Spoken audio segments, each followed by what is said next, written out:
Okay, hey guys, welcome to the hip opening flow. This is gonna be one of my favorite classes to teach because I really love hip openers. I have tight hips, but I love them because I feel so different afterwards. So I have tons of variations for you. If you're just coming to this video because you're feeling really stiff, you can totally do it. I'll have tons of modifications and props, and I invite you to bring props into your practice as well. Or if you just want to keep mobility, you can come back to this video every day or every other day to kind of keep the hips nice and loose and lubricated, the joints all good. So when it comes to a yoga practice, blocks are really important for this type of movement because one, it's really good to rest your head on a block. So if you're doing a movement such as child's pose and you can't get your head to the ground, you'll be putting pressure on your neck. So I always invite you to take a block under your head to rest. You can use books, you can use literally anything in your house. When I was in yoga training, this girl would always use her water bottle to rest her head on. So get creative, but it's never really good to have your head thrown back behind you or just like hanging, so just keep that in mind. For a few movements I'll show you today, if you're really tight in your hips, your hip bone or your sit bone won't be able to like get to the floor. So let's say in a pigeon pose, I notice when people have tight hips that their leg will do this instead of this. So if you find yourself really in an uncomfortable position, you can take a block and put it underneath you. It also helps because when we stretch the hips, sometimes we'll stay in these poses and the knees will be bent like this. And even just sitting in a meditative posture for a long time can be a little bit on the knees. So if you feel that your knees are starting to get tight, you can throw a block underneath your knees to support them in a pigeon pose and anything. So I keep saying pigeon pose, guess what we're gonna do today? But yeah, so just invite them into your practice. Again, they're great for your head, your hips, and your knees, just if you need them, or to rest your hands on if you can't open up the hip. Straps. If you don't have a strap, you can literally roll up a towel and use it, but a strap is basically used, let's say you can't reach your toes, you can take the strap and get the same deep stretch. So this is just good for places that your hands can't reach or if you want to make a deeper stretch. So again, they sell these at like TJ Maxx is where I got mine for like $2, and Five Below has them as well. So you can easily invest in them. They're not too crazy of a purchase, but you can also just use books and towels and water bottles today as well. So that's my little introduction. I just wanted to throw that in there since we will be using them. I love to use blocks for hip practices. So first thing we're going to get into is a wide child's pose. So this is where it comes in. If your head can't touch the floor, just put that block underneath you. But we're going to stay in the wide child's pose for just a few seconds here. So you want to get your knees on the outside of your mat. They should pretty much be coming off your mat. And you want to tap your toes together in the back. So big toes touch, knees on the outside of the mat. And we're going to walk ourselves forward. If your head hangs, bring that block into your practice. Otherwise, we're going to drop the head down fully to the mat. So today's practice, we will be stretching our hips, but we will have some hamstring work in there as well, and some nice releasing stretches for the lower back. So best of both worlds. The reason why is if you have tight hips, it could be related to a hamstring issue or a lower back issue as well. And those things also affect your knees and your ankles. Like everything is connected. So I want to make sure to stretch the two muscle groups around your hips as well. So it's just a nice practice today. If you're feeling the stretch already, it's okay. Take a few seconds to sink into it. We practice non-violence against our bodies, so don't feel bad if anything is stiff. If you can't get into a certain pose, that's not the purpose of this. The purpose of this practice is to ease some tension, ease some pain that you're feeling, and appreciate that your body can take you through this practice. Nothing to be upset about. So just come back to that principle if you're feeling frustrated at any point in the class. Appreciate that your body can take you through any level here. So option to walk the hands to the right or the left. You'll get a little bit of a back stretch here if you want to add that in. But we're going to take our last 3 breaths down here before coming to tabletop. So we're slowly rising to tabletop position, which means you want to have your hands underneath your shoulders and your knees underneath your hips.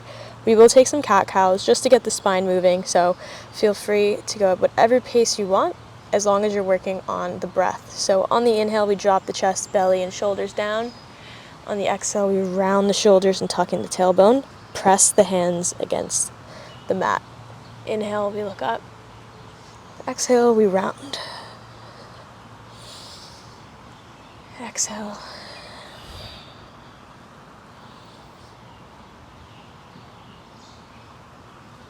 Let's take 3 more of these at your own pace. Feel free to add any sort of other movement in here that feels good to you.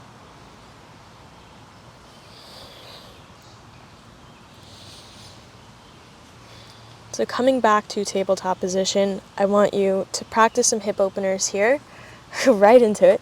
So we're going to take the leg and do almost like a fire hydrant type movement in one direction. Just draw a circle with your kneecap. So visualize your kneecap drawing a circle 3 times one way. And then we'll reverse it 3 times the other way.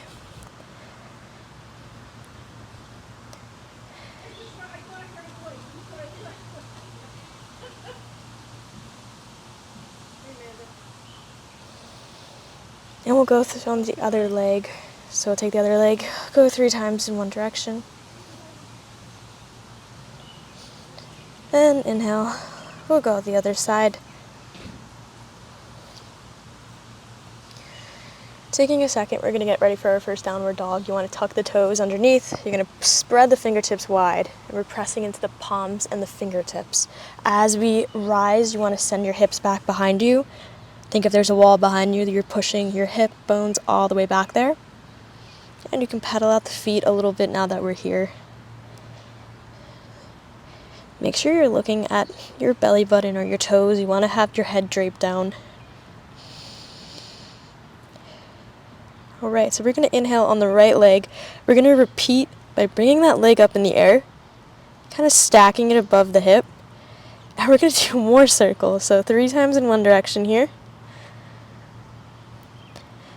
And 3 times the other way. Really opening up that hip today. Inhale, I want you to bring that knee to your nose. Exhale, bring the knee back up over the head. On the next inhale, I want you to bring the leg all the way up to a lunge. So we're going to inhale, bring that leg forward into a lunge. I like to bring it outside my hands because my hips are actually tight. I know a lot of people will bring it in between their hands. So if you find trouble getting your knees to the front of the mat, try to go outside the scope of your hands. It should help with the hip. So now that we're here, we're going to flatten the back foot. Tuck in that tailbone. So my back is arched here, right? Taking my lower back, imagine I had my hands here, tucking in your tailbone, okay? Tuck it to the front. And we're going to push against this front leg, chin up. You'll feel your left hip open up a little bit here. You can deepen the stretch here, taking your hand and pushing against the right leg, opening the body the other way.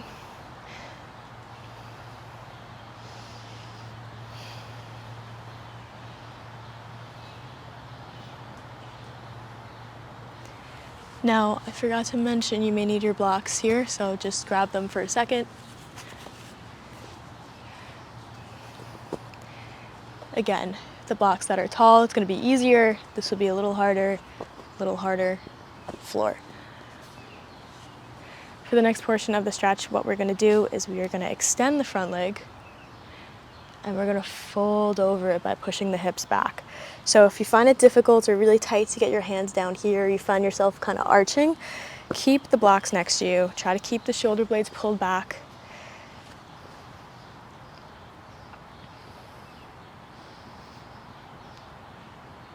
I'm keeping my toes pressed on the mat. I find that I get a nice stretch in my ankle here. If you bring the toes up, you'll feel more of the back calf. So play around with it, whatever feels good to you here.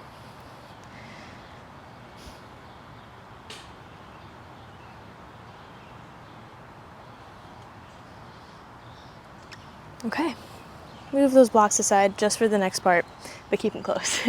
We're gonna come down onto your hands here. Now, I want you to take your right foot and we're gonna tilt it. So the outside of my foot is on the floor. You definitely felt your hip open up there. So we're gonna stay here and just hold this position for a few seconds. Now we're gonna do 10 rounds of bringing the foot in and kind of opening it up. You're totally welcome to bring the back foot up if you want to make this a little bit harder and do it in that position, but for this type of practice, I just recommend staying on the knee down. But we're going to get ready here. So inhale, you bring the leg out. Exhale, bring it back in. So 10 times. 4. Just keep breathing through it here. It's a nice dynamic movement. Okay. Now, again, if you'd like to take a lizard pose, you can, which means you just go down to your forearms, but I'm a little tight, so I'm not going to take that. But again, option to take that in this practice here. We're going to get ready for regular pigeon pose. So to do this, what we're going to do is we're going to take this leg and bend it in so that we can fold over. So palms on the ground. I'm going to start to walk my foot into the left side of my body until I can scoop it underneath just like so. If you're finding your hip is not touching the floor, this is where you add that block in to sit on, just like I'm doing here. But take a second to get situated into this position. You want to have both your hips square, so check to see that your hips are pointing in front of you and one of them isn't wonky like this. If it is, that's again when you need that block. Take a few seconds in this pose, sink into whatever you're feeling. And I invite you to bring a block in front of you as well to rest your head here. I love to rest my head on a block in pigeon. So we're going to make our way down to our forearms now. This is where I don't want you straightening your neck, so take a block, doesn't matter the level, and just drop your head down. I'm feeling the exact same thing you're feeling right now, so don't think I'm not feeling that. It's early morning here and I haven't moved yet, so this is literally like my warm-up for the day, and I'm feeling stiff. I did a lot of computer work yesterday. Didn't really move too much.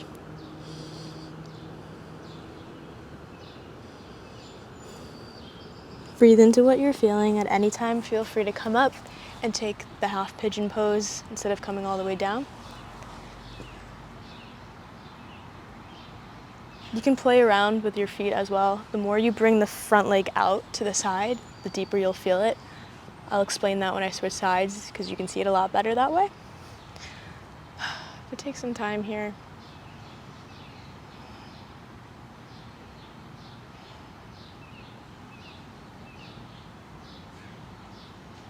Okay.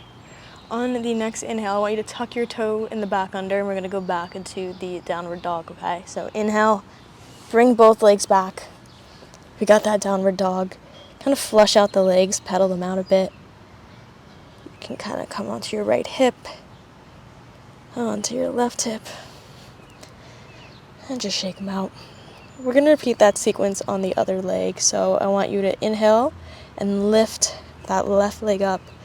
Bend the knee and stack the hips. We're going to do circles 3 times one way. And circles 3 times the other way.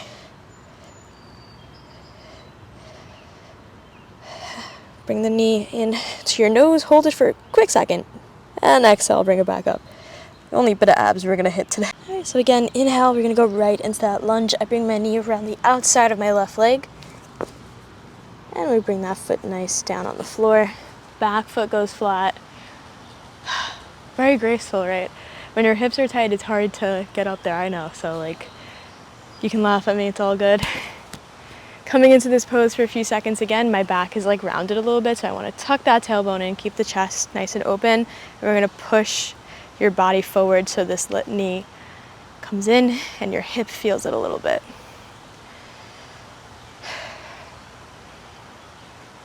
Just breathe into this feeling.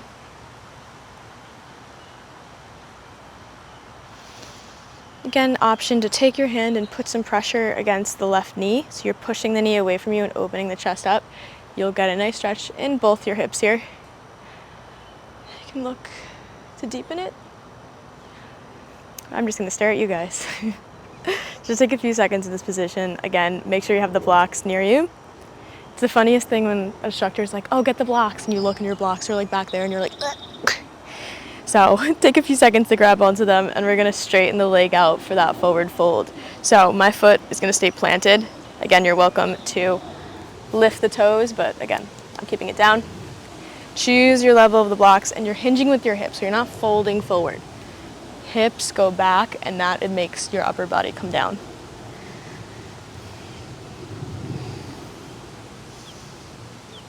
If it's feeling a little uncomfortable, you can switch between the point and flex position of your ankle.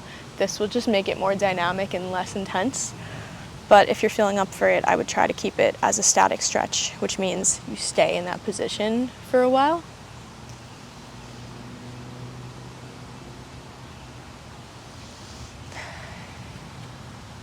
Take a last few breaths here. Just make sure you're not scrunching your shoulders. You're pulling the shoulder blades down. Okay, we're going to bring that knee back into the lunge position. Bring the blocks aside. We're going to open the foot like a book. So the outside of the foot is the only thing that's going to be on the mat. And we're bringing your hands down here. We're going to hold this position for just a few seconds. So just keep the outside of your foot pressed into the mat. You should be able to see the sole of your foot. And we're going to go for 10 breaths to open this foot up. So place the foot flat down. Inhale, we open it up. Exhale, we bring it back. Just keep a nice pace here. Inhale out. Exhale, bring the foot back.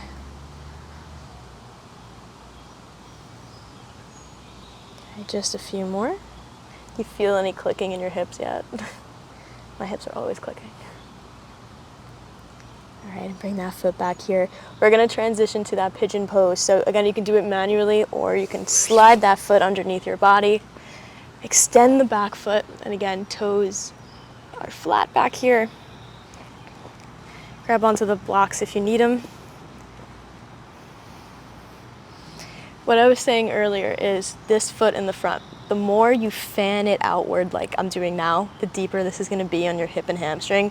The closer you keep it to your body, it's going to just be more centralized in the hip socket. So play around with it if it feels good to you, or if you want to take the challenge to open it up more, go ahead. But when you open it up more, it does bring more knee into the movement. So just feel it out here. If this is bothering your knees, I do have another version of this I'll show you. But just hang in there. We're almost there. So we're going to come down to the forearms. Again, you can bring your foot in closer if the knees are becoming an issue for you at all. And I'm dropping the head. Don't want any tension in my shoulders and my neck.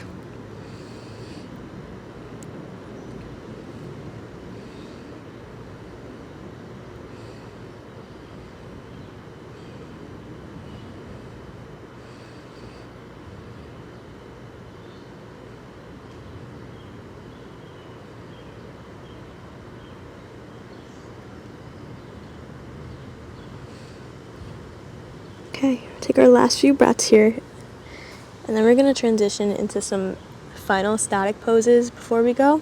So these are great for before bed or after a workout that I'm going to show you next. Okay, we're coming back up to the palms. This is a fun transition into cow pose if you're familiar with cow pose. I'm going to pivot just to show you. So we're still in this pigeon pose. I'm just doing an awkward pivot. What we're going to do is we're going to take this leg and fling it around until it crosses. So lift it up, keep lifting it, and we're pivoting it over. So this is cow pose. Cow pose is one of those poses where, again, you may need to bring a block underneath your knee if this is too much for you. But let me just pivot a bit more so you can see me. You want to bring the feet back. One leg will always be a little bit tighter with this pose. But this is working your outer hip, which is connected to your inner hip, obviously. But no, just kidding. But your psoas is the muscle that we're stretching here. In yoga, the psoas is known for holding trauma and emotions. So when you do hip openers as well, you might be feeling it in this practice. Maybe some emotions are coming up. It's where your body stores them. So when you stretch the psoas or the iliopsoas, which is the outside and the inside of the hip, which is what we're hitting here, you'll start to feel those things come up. So it's okay if maybe you're like, oh, I want to cry from the pain. Not pain, but the light stretch. But it could also be other stuff coming up. So take some time after this practice just to relax, Don't rush into anything. Take a few minutes just in case anything comes up. But that's more of the emotional side of yoga. I'm just trying to distract you while we hold this pose. So take this for just a few more seconds. Everything you're feeling right now, just sit through it here. You're almost there. So we're gonna shake the legs out after this pose before we switch sides. So I want you to slowly unravel and bring the legs in front of you. You can knock the knees together, you can straighten the legs and shake them out. Anytime you do any of those knee cross positions, you should always shake your legs out before you switch. So we're gonna switch sides by bringing the right leg down and the left leg over. I'm able to stretch this one a little bit more. My right hip is a lot tighter, so this looks a lot more symmetrical probably on your end. Again, you can take that block underneath. If your hip is coming up, you can sit on it as well. When you do cow pose, there's a variation if you want to stretch your shoulders that I'll show you that a lot of people do. So cow pose, you can take your right arm and bring it behind you, and you want to take your left arm underneath and interlock the hands if you can. If you can't interlock them, you can take that towel, you can take a t-shirt, you can take a strap, just take it behind you. And you're kind of opening your chest at the same time. So you're just really conjoining the body here in tons of different ways. Hair in my mouth. But yeah, so this is a variation if you want to take it and kind of work on your shoulders as well. If shoulder mobility is something you want to attack in this workout as well. We're going to take 2 more breaths. I'll get you out of this.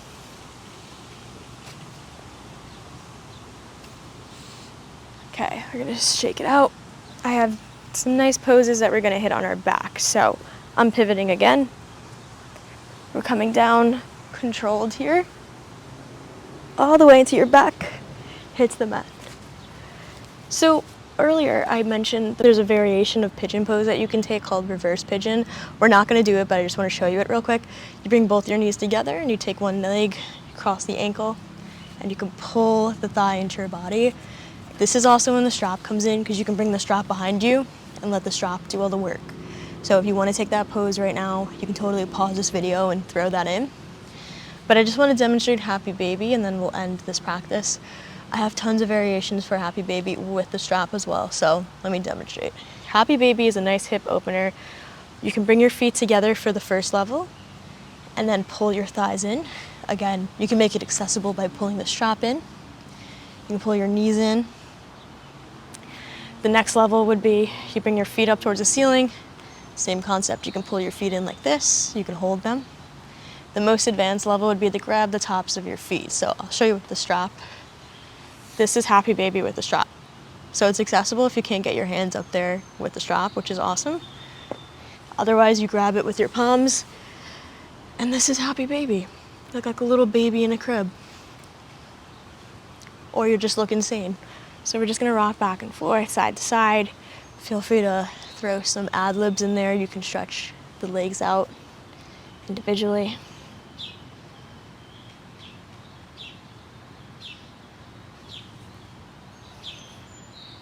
But yeah, we'll get ready for a Shavasana here as well. Just take it for a minute, just a few seconds. I'm gonna bring the soles of my feet together for an additional hip stretch. You're always welcome to throw the block underneath. But just notice how your body feels after this practice today.